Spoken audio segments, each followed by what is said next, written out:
ಮಾಡ್ತಾ ಇದ್ದೇನೆ ಅಂತ ಹೇಳ್ತಾರೆ.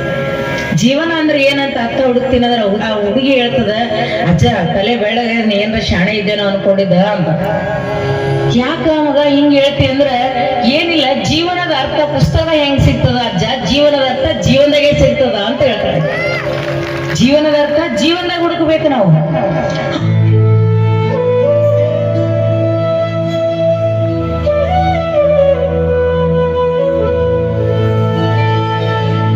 ಶರಣರ ನಾಡಿನ ಪುಣ್ಯದ ಹಣತೆ, ಬೀದರ ಗಿರಿಯಲಿ ಬೆಳಗಿದ ಮಮತೆ, ವಚನಗಳ ಹರಿಕಾರ ಅಕ್ಕ ಅನ್ನಪೂರ್ಣ ನಿಮ್ಮ ಸ್ಮರಣೆಯಲಿ ನಮಿಸುವೆವು ಈ ಕ್ಷಣ, ನಿಮ್ಮ ಸ್ಮರಣೆಯಲಿ ನಮಿಸುವೆವು ಈ ಕ್ಷಣ.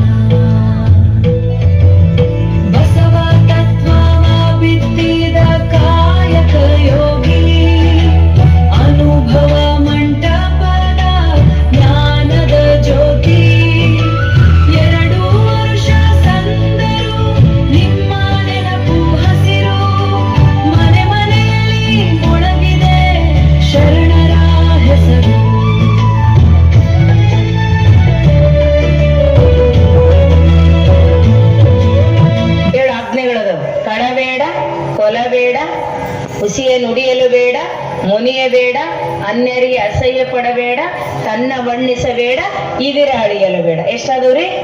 7.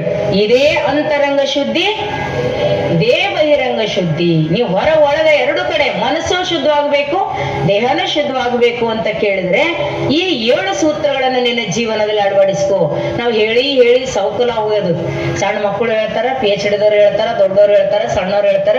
ಅದ್ರ ಒಳ ಹೊಕ್ಕು ಒಂದ್ ಅದ್ರೊಳಗಿಂದ ಆಚರಣೆ ಮಾಡಿದ್ರೆ ಎಲ್ಲ ಬರ್ತವ.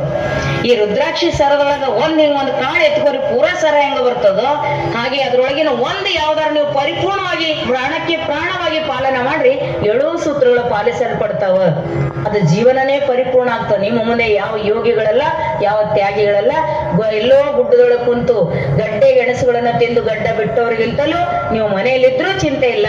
ಈ 7 ಸೂತ್ರಗಳು ಪಾಲನೆ ಮಾಡಿದ್ರಿ ಅಂತ ಕೇಳಿದ್ರೆ ಬಸವಣ್ಣನವರು ನಿಮ್ಮ ಮನೆ ಹುಡ್ಕೊಂಡು ಬಂದು ಆಶೀರ್ವಾದ ಮಾಡ್ತಾರ. ಅದ್ರಾಗ 2 ಮಾತೆ.